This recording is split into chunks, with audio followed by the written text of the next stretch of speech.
Hello बच्चों, academic ज्ञान with Saurabh sir YouTube channel पर आपका फिर से हार्दिक स्वागत है। मैं सौरभ सुगरवाल। आज बात करेंगे अपन 9th क्लास की। देखो, बहुत दिनों से 9th क्लास की वीडियो बनाने की सोच रहा था, लेकिन मैं बना नहीं पाया किसी कारणवश। अभी क्या कहते हैं कि 9th क्लास का चैप्टर 4 स्टार्ट करेंगे अपन। सर ऐसा क्यों? क्योंकि बाकी के 3 चैप्टर मैं करा चुका हूँ, ठीक है। तो उसकी क्या मैंने लाइव क्लास नहीं तो सेव नहीं हो पाई, तो उसकी मैं रिवीजन टाइम पर उसको करा दूंगा। लेकिन चैप्टर 4 स्टार्ट करेंगे अपन, जिसका टाइटल है एटॉमिक स्ट्रक्चर, मतलब परमाणु की संरचना, ठीक है। एटॉमिक स्ट्रक्चर मतलब परमाणु की संरचना, चैप्टर 4 है 9th क्लास का, तो उसकी अपन बात करेंगे। तो सभी 9th क्लास के बच्चे 9th क्लास को जितना अच्छे से बेटा आप पढ़ोगे, 10th आपका उतना ही अच्छा होगा। कुछ लोग क्या है इसको लोकल की तरह पढ़ते हैं, तो 10th में जाके वो दिक्कत महसूस करते हैं, क्योंकि उनको जो बेस है वही क्लियर नहीं होता, तो वो आगे का कैसे कर पाएंगे। तो 9th को ठीक से तैयार करें सभी से ये मेरी विनती है, रिक्वेस्ट है। तो देखें, अभी स्टार्ट करते हैं।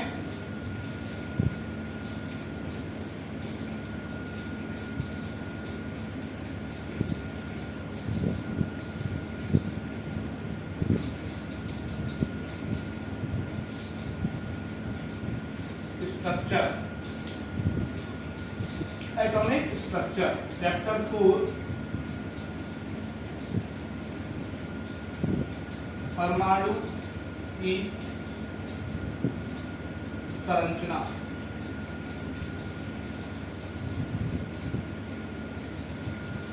9th क्लास का चैप्टर है बेटा, ठीक है। तो सभी समझना, मैं स्टेप बाय स्टेप एक एक करके आराम से समझाऊंगा। पहले सभी समझना, उसके बाद नोट करने का भी प्रॉपर टाइम दूंगा आपको, ठीक है। तो देखिए बेटा, सबसे पहला मेन पॉइंट आता है number 1, atom is a sphere. Atom बेटा एक स्फीयर होता है। एटम क्या होता है? एक स्फीयर होता है, एक गोला होता है। परमाणु एक गोला है। अब उस गोले में बेटा होता क्या है कि उसमें एक अंदर छोटा गोला और होता है, गोले के अंदर एक और गोला होता है। अब उस गोले में बेटा ओनली आपका अंदर क्या होता है? प्लस चार्ज होता है, एक तो प्लस होता है, और दूसरा एक और चार्ज होता है जिसको अपन बोलते हैं, अलग से बनाओ उसको, एक तो प्लस चार्ज होता है और इसमें एक होता है एन, ठीक है। एन मतलब न्यूट्रॉन, ठीक है। और इसके आउटर वाले पार्ट में माइनस, ई माइनस इलेक्ट्रॉन होता है। क्या होता है? इलेक्ट्रॉन। क्या होता है? इलेक्ट्रॉन, ठीक है। ये बेटा एटम है। कंप्लीट ये क्या बना? एटम मतलब परमाणु बना। तो परमाणु जो है वो एक गोला होता है। उस गोले में बेटा क्या है, हमारे वैज्ञानिकों ने बताया कि उस गोले में केंद्र में, ये केंद्र है बेटा, केंद्र में क्या होता है? नाभिक होता है। इसको क्या बोलते हैं? नाभिक। इसको बोला जाता है बेटा नाभिक। क्या बोला जाता है? नाभिक। तो नाभिक में बेटा दो टाइप के कण होते हैं, दो प्रकार के कण होते हैं। फर्स्ट होता है प्रोटॉन, प्लस वाले को बोलते हैं बेटा प्रोटॉन। क्या बोलते हैं? प्रोटॉन, जिसको P प्लस से डिनोट करते हैं। और N को बोलते हैं बेटा न्यूट्रॉन। क्या बोलते हैं? न्यूट्रॉन, जिसको N0 से डिनोट करते हैं, ठीक है। और नाभिक के बाहर की तरफ एक अलग कण होता है जिसको बोलते हैं बेटा इलेक्ट्रॉन। क्या बोलते हैं? इलेक्ट्रॉन, जिसका सिंबल E माइनस होता है, ठीक है। तो अगर संयुक्त रूप में बात करें तो परमाणु एक गोला होता है, और बेटा ये परमाणु एक उदासीन गोला है। कैसा गोला है? उदासीन, न्यूट्रल है। क्योंकि इसमें जितने परमाणु में इलेक्ट्रॉन होंगे ना, परमाणु उतने क्या होते हैं? प्रोटॉन होते हैं। तो वो दोनों इलेक्ट्रॉन पर माइनस का चार्ज होता है, प्रोटॉन पर प्लस का चार्ज होता है। तो जितना प्लस होगा उतना माइनस हो जाएगा अगर, तो टोटल क्या हो जाएगा? 0 आंसर आएगा। तो इसीलिए जो परमाणु है वो क्या होता है? उदासीन होता है। परमाणु में बेटा 3 प्रकार के कण मैंने बताया आपको। परमाणु में एक तो होता है इलेक्ट्रॉन, जो कि नाभिक के बाहर होता है, नाभिक को इंग्लिश में न्यूक्लियस बोलते हैं। दूसरा होता है प्रोटॉन, जो कि नाभिक में होता है। तीसरा होता है न्यूट्रॉन, वो भी नाभिक में होता है, ठीक है। तो प्रोटॉन एंड न्यूट्रॉन दोनों के दोनों नाभिक में होते हैं, और प्रोटॉन का चार्ज प्लस होता है, न्यूट्रॉन का चार्ज 0 होता है, ठीक है। और एक नाभिक के जो न्यूक्लियस के राउंड ऑफ में जो भी डिस्ट्रीब्यूट होता है चार्ज, उसको बोलते हैं इलेक्ट्रॉन। क्या बोलते हैं? इलेक्ट्रॉन, जो कि नेगेटिव चार्ज होता है, ठीक है। तो नाभिक को इंग्लिश में बोलते हैं न्यूक्लियस। क्या बोलते हैं? न्यूक्लियस। ठीक है, तो ये पहला पॉइंट तो ये था। तो सिंपल सी बात मैं बताऊं, फर्स्ट पॉइंट नोट करना कि in atom 3 types of particle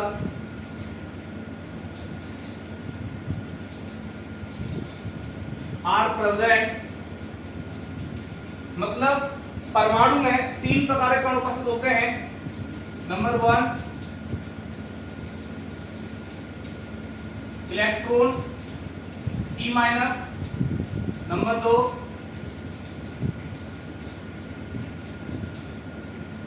proton P+, number 3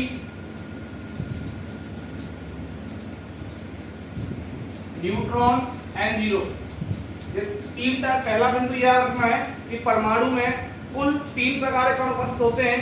पहला इलेक्ट्रॉन E- प्रतीक होता है, दूसरा प्रोटॉन जिसका P+ प्रतीक होता है, तीसरा न्यूट्रॉन जिसका N0 प्रतीक होता है। ठीक है, उसके बाद दूसरा पॉइंट क्या याद रखना है, second point, atom is a neutral sphere. परमाणु एक उदासीन गोला होता है बेटा। परमाणु एक उदासीन गोला होता है। परमाणु एक उदासीन गोला होता है। ये 2 बिंदु आपको याद रखने हैं। अब इसका रीजन क्या है, क्योंकि चूंकि जिसको बोलते हैं मैथ में सिंस, क्योंकि प्लस चार्ज इक्वल होता है minus charge. Simple other language में बोले number of proton P+ equal होता है नंबर ऑफ इलेक्ट्रॉन E-। कि परमाणु में प्रोटॉन की संख्या इलेक्ट्रॉन की संख्या के बराबर होती है, इसीलिए बेटा परमाणु उदासीन होता है। परमाणु में 3 प्रकार के कण उपस्थित होते हैं, इलेक्ट्रॉन, प्रोटॉन एंड न्यूट्रॉन। ठीक है, अब साथ में यहीं पर मैं आपको इनकी खोज करता बता देता हूं बेटा।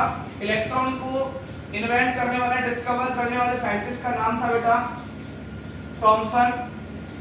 क्या था इसको बेटा इंग्लिश में थॉमसन बोलते हैं, थॉमसन। और प्रोटॉन को खोज करने वाले थे रदरफोर्ड। और बेटा न्यूट्रॉन को खोज करने वाले थे चैडविक। कौन थे? चैडविक। ठीक है, तो ये इनके इन्वेंटर्स भी याद रखें। इलेक्ट्रॉन को खोज करने वाले थे थॉमसन, प्रोटॉन को खोज करने वाले थे रदरफोर्ड और न्यूट्रॉन को खोज करने वाले थे चैडविक। ठीक है, atom is a neutral sphere, परमाणु उदासीन गोला होता है, ये भी याद रखें। क्यों होता है, उसका रीजन क्या है कि number of proton is equal होता है नंबर ऑफ इलेक्ट्रॉन। परमाणु में प्रोटॉनों की संख्या इलेक्ट्रॉनों की संख्या के बराबर होती है, इसलिए परमाणु उदासीन होता है। ये पॉइंट है, देख लें आप एक बार, स्क्रीनशॉट ले लें।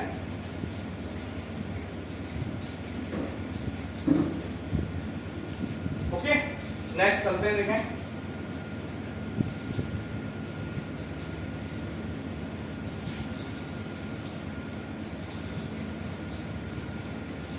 इनको याद रखने का बेटा एक जोरदार ट्रिक बताऊंगा आपको, वो एक शॉर्ट वीडियो बना के तब बताऊंगा।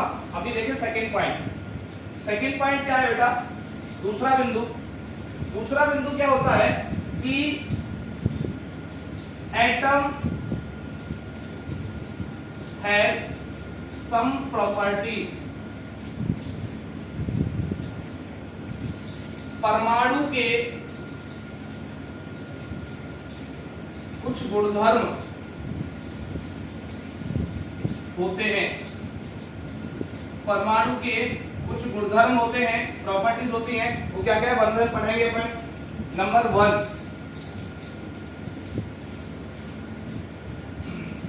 Atom have size about 10⁻⁹ metre, मतलब आप बोल सकते हो 1 नैनोमीटर। ठीक है, मतलब क्या है इसका हिंदी में, परमाणु का आकार लगभग 10⁻⁹ मीटर होता है। ठीक है। परमाणु का जो आकार है बेटा वो लगभग 10⁻⁹ मीटर का होता है, मतलब 1 नैनोमीटर बोलते हैं इंग्लिश में 10⁻⁹ को। दूसरा पॉइंट क्या याद रखना है इसमें, एटॉमिक मास परमाणु भार is equal to number of to sum of number of proton and neutron. मतलब क्या है बेटा कि परमाणु भार जिसको द्रव्यमान संख्या बोलते हैं, दूसरा नाम इसका होता है द्रव्यमान संख्या। परमाणु भार या द्रव्यमान संख्या प्रोटॉन लिख देता हूं, प्रोटॉन और न्यूट्रॉन की संख्या का योग होता है। परमाणु भार या द्रव्यमान संख्या जो होती है बेटा वो प्रोटॉन और न्यूट्रॉन की संख्या का योग होता है। इसका बेटा विज मतलब अर्थात लिखें, अर्थात इसका क्या होगा मैथमेटिकल फॉर्म, गणितीय रूप क्या होगा कि A द्रव्यमान संख्या का प्रतीक होता है बेटा A, जो इंग्लिश में बोलते हैं atomic mass. A is equal होता है number of P plus and number of N0। ये बेटा होता है कि द्रव्यमान संख्या प्रोटॉन की संख्या और न्यूट्रॉन की संख्या के योग के बराबर होती है। द्रव्यमान संख्या प्रोटॉन की संख्या P प्लस की संख्या और न्यूट्रॉन की संख्या के बराबर होती है, प्लस के बराबर होती है। फॉर एग्जांपल बताऊं बेटा, एग्जांपल समझना, पहले से एक चीज बताने से पहले एग्जांपल तब दूंगा कि एटॉमिक नंबर परमाणु क्रमांक इज ऑलवेज इक्वल, हमेशा बराबर होता है टू नंबर ऑफ प्रोटॉन। बेटा परमाणु क्रमांक जो होता है वो प्रोटॉन की संख्या के बराबर होता है, या फिर आप बोले कि प्रोटॉन की संख्या ही परमाणु क्रमांक होता है। परमाणु क्रमांक प्रोटॉन की संख्या है, परमाणु क्रमांक ही प्रोटॉन की संख्या है, ये याद रखना बेटा। जिसको बेटा परमाणु क्रमांक को Z से डिनोट करते हैं, किससे डिनोट करते हैं, Z से दर्शाते हैं। तो देखिए सिंपल से एग्जांपल देता हूं। फॉर एग्जांपल जैसे उदाहरण मैंने लिया बेटा Na, जिसको अपन बोलते हैं इंग्लिश में सोडियम और हिंदी में भी सोडियम। तो बेटा अपन बात करें इसकी सोडियम की, तो सोडियम का जो Z होता है वो होता है 11। परमाणु क्रमांक कितना होता है 11। अब परमाणु क्रमांक 11 है तो इसका मतलब क्या हुआ, प्रोटॉन का संख्या भी कितना होगा 11, ठीक है। नंबर ऑफ प्रोटॉन भी कितना होगा 11, तो Z 11 है इसका, ठीक है। अब दूसरी बात, अगर इसका द्रव्यमान की बात करें तो इसका A होता है बेटा 23। कितना होता है 23, ठीक है। परमाणु भार सोडियम का 23 होता है, तो इसका मतलब क्या हुआ, मैंने ऊपर लिखा हुआ है कि A इज इक्वल होता है number of P plus and number of N0, मतलब प्रोटॉन की संख्या और न्यूट्रॉन की संख्या का योग क्या होता है द्रव्यमान संख्या। तो बेटा A का वैल्यू आपको 23 गिवन है, P का नंबर आपको 11 गिवन है, तो मतलब N0 का वैल्यू कैसे आएगा, A minus number of P plus. ऐसे तो आएगा कि द्रव्यमान संख्या में से अगर आप प्रोटॉन की संख्या माइनस करोगे तो क्या आएगा बेटा, न्यूट्रॉन की संख्या आएगी। तो कितना आएगा 23 माइनस 11 बराबर कितना आएगा 12। तो बेटा सोडियम में 12 न्यूट्रॉन होते हैं। कितने न्यूट्रॉन होते हैं 12। सोडियम में कितने न्यूट्रॉन होते हैं 12 न्यूट्रॉन होते हैं। कितने होते हैं 12। कैसे आया कि प्रोटॉन की संख्या P प्लस की संख्या हमेशा Z के बराबर होती है, चाहे कोई भी परमाणु हो, ठीक है। और न्यूट्रॉन की संख्या निकालने का तरीका क्या होता है कि उस परमाणु का हमें द्रव्यमान संख्या पता होना चाहिए, और द्रव्यमान संख्या में से अपन अगर प्रोटॉन की संख्या माइनस कर देंगे तो न्यूट्रॉन की संख्या आ जाती है। लेकिन एक बात हमेशा याद रखना, सामान्यतः सभी परमाणुओं में इलेक्ट्रॉन की संख्या, प्रोटॉन की संख्या और न्यूट्रॉन की संख्या बराबर होती है, लेकिन कुछ एक परमाणुओं में प्रोटॉन की संख्या और इलेक्ट्रॉन की संख्या तो बराबर होती है लेकिन न्यूट्रॉन की संख्या अलग होती है। तो उसका कारण क्या है? उसका कारण द्रव्यमान संख्या होती है। उसका कारण क्या होती है? द्रव्यमान संख्या। मास नंबर या एटॉमिक मास जो होता है उस चीज का रीजन है कि कुछ एटम्स में क्या है, प्रोटॉन का नंबर और न्यूट्रॉन का नंबर, इलेक्ट्रॉन का नंबर सेम नहीं होता। ठीक है, समझ रहे हो? उम्मीद करता हूं समझ में आ रहा होगा। अभी जैसा बताऊं, इसके लिए एक असम्पशन हम अनुमान बताते हैं। हमारे साइंटिस्टों ने बताया था कि ए जो होता है वो अप्रॉक्स इक्वल होता है डबल ऑफ जेड। कि परमाणु भार, एटॉमिक मास या मास नंबर, एटॉमिक मास या mass number is double of atomic number. ये होता है बेटा कि एटॉमिक मास जो होता है, मतलब जो परमाणु भार है वो परमाणु क्रमांक का लगभग दोगुना होता है। परमाणु भार परमाणु क्रमांक का लगभग दोगुना होता है, मतलब A is approx equal to double of Z. कि परमाणु भार परमाणु क्रमांक का लगभग दोगुना होता है। ठीक है, और इसके अकॉर्डिंग, इस फॉर्मूला के अकॉर्डिंग आप किसी परमाणु का भार निकालोगे तो बेटा 99% एटम्स में सही आता है। कुछ एटम जैसे कि एग्जांपल सोडियम, उसमें डिफरेंट हो जाता है, क्लोरीन उसमें भी डिफर हो जाता है। इसका रीजन क्या है? Mass number. परमाणु भार ही इस चीज का कारण है कि न्यूट्रॉन का नंबर प्रोटॉन के नंबर के इक्वल नहीं होता है। ठीक है, लेकिन ज्यादातर परमाणुओं में जितने भी एटम्स हैं, मोस्ट ऑफ द एटम्स जो होते हैं उनमें number of electron, number of proton and number of neutron equal होगा। ठीक है, तो फॉर एग्जांपल एक बार आप देख लें पॉइंट सारे, उसके मैं रेज करता हूं। याद रखना एटॉमिक नंबर का डबल होता है बेटा एटॉमिक मास। अप्रॉक्स डबल है, ये असम्पशन है, अनुमान है ऐसा, और ये सही आता है क्योंकि हम, आपको पता है कि हमारी पीरियोडिक टेबल जो है उसमें 119 एलिमेंट्स है, 119 तत्व हैं। अब उन 119 तत्वों का परमाणु भार याद रखना बहुत मुश्किल होता है। तो इसके लिए साइंटिस्टों ने क्या सॉल्यूशन निकाला कि उन्होंने एक फॉर्मूला बना दिया कि A इज इक्वल होता है 2 into Z। ठीक है, उसी को आधार करके हुए मैं कुछ बताता हूं। देखना कि बेटा जो कार्बन है, कार्बन,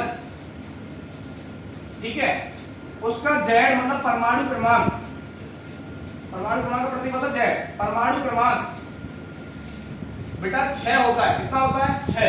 तो उसमें प्रोटॉन का नंबर, प्रोटॉन की संख्या, नंबर ऑफ प्रोटॉन कितना होगा? 6। इसमें न्यूट्रॉन की संख्या, N0 की संख्या कितना होगा? 6।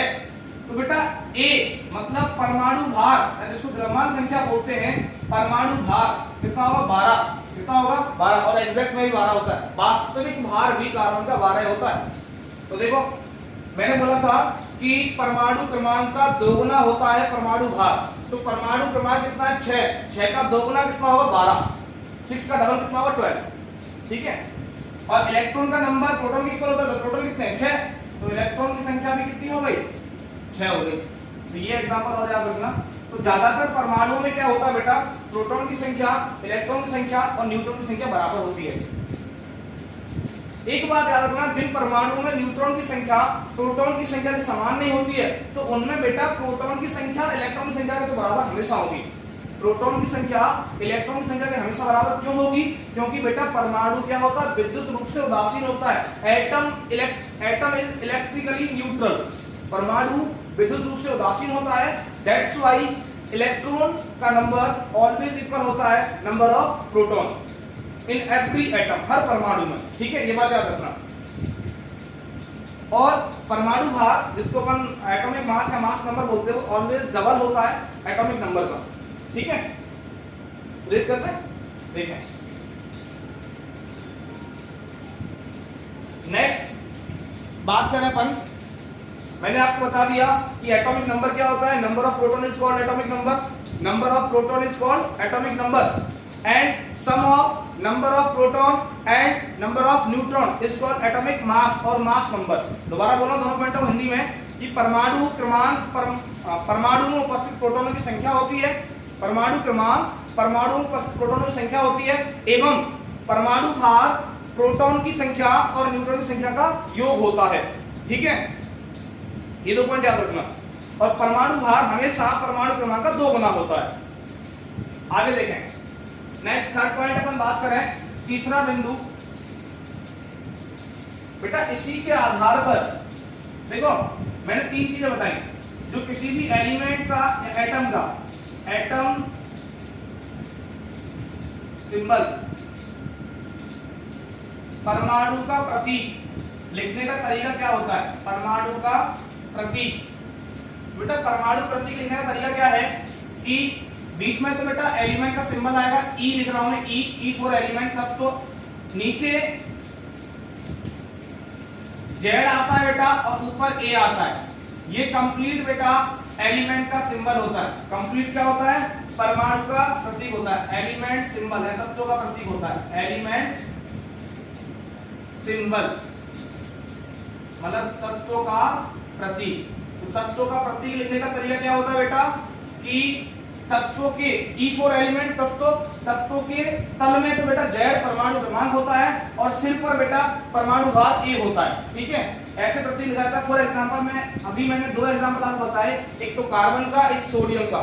तो देखो मैं सोडियम का प्रतीक लिखूं तो symbol of sodium, symbol of sodium, sodium का प्रतीक क्या होगा बेटा, एन ए, एटॉमिक नंबर कितना होता है 11, मास कितना होता है 23। तो ये सिंबल बन गया बेटा सोडियम का,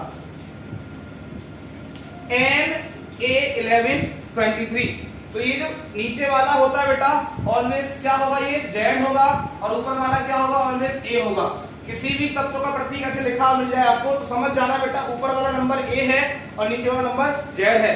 ठीक है, और सोडियम जैसे क्लोरीन जैसे कुछ तत्वों को छोड़कर बाकी सब में बेटा ये नीचे वाले नंबर का ऊपर वाला नंबर डबल होगा। जो ऊपर वाला नंबर है वो नीचे वाले नंबर का डबल होगा। जैसे 11 का डबल कितना होता, 22 होता। अगर अनुमान के अकॉर्डिंग बताते हैं अपन इसका भार तो 22 आता, 11 का दोगुना। ठीक है, याद रखना कि तत्वों के प्रतीक में नीचे क्या होता है जेड और ऊपर क्या होता है ए, है ना। अब इसी के आधार पर जो एटम्स की फॉर्म है बेटा, एटम है 2 टाइप्स ऑफ फॉर्म। परमाणु के 2 रूप होते हैं,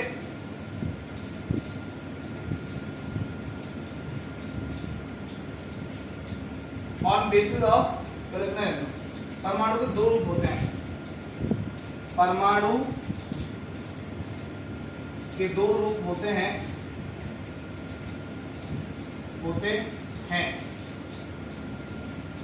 ठीक है। देखो एक बनाना बताता हूं।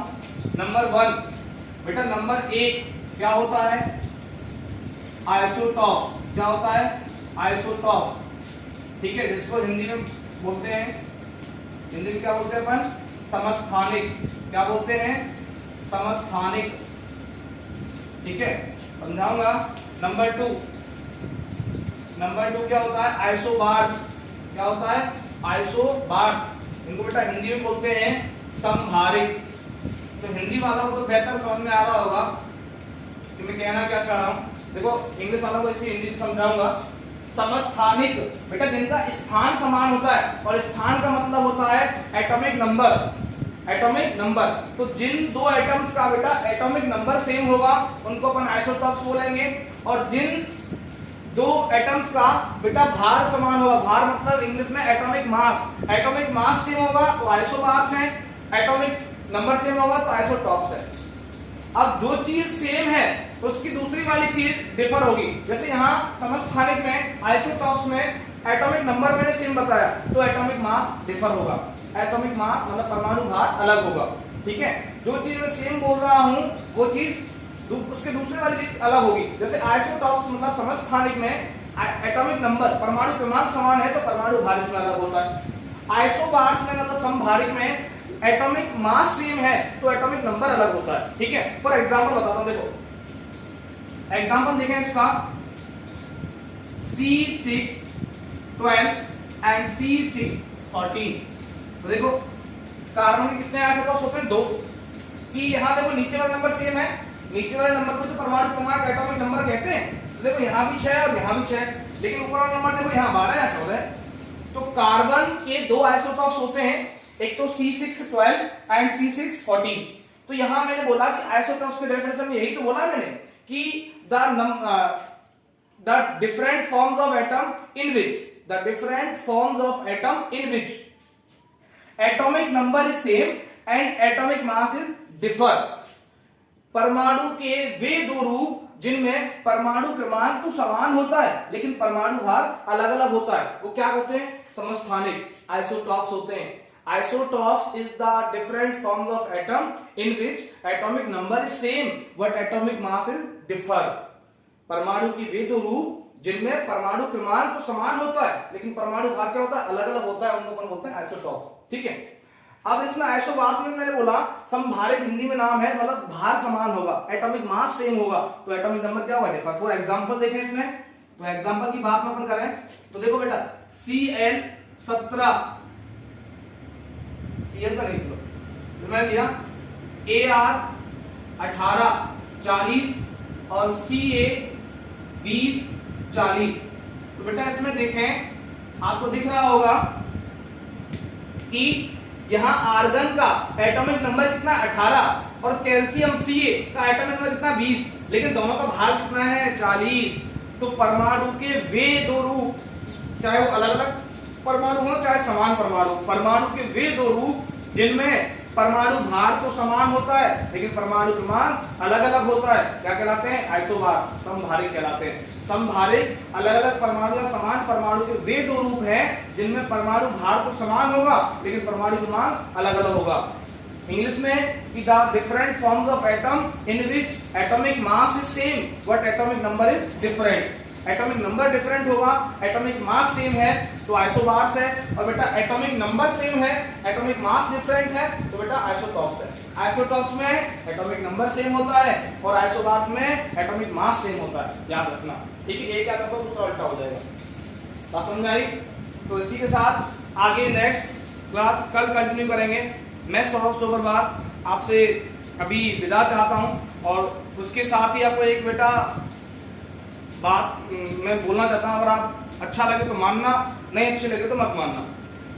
डेली जितना आपको पढ़ाया जाए, मैंने आज से क्लास स्टार्ट की 9th की, अभी जितने दिन से छुट्टियां हुई हैं आपकी 15 मई से हुई हैं, उस दिन से मैंने 9th क्लास की एक भी टॉप पर वीडियो नहीं बनाई, लेकिन आज से कंटिन्यूअस 9th की क्लास चलेगी साइंस की। तो आप जुड़े रहें, डेली जितना आपको कराया जाता है उसको डेली का डेली समराइज करें, अपना नोटबुक साथ में लेके बैठे, उसको हैंड टू हैंड राइट करते जाएं, लिखते जाएं और डेली इसको पढ़ते जाएं। ठीक है, तो इसी के साथ स्वस्थ रहें, मस्त रहें, पढ़ते रहें और डेली क्लास देखते रहें। ठीक है, गुड नाइट।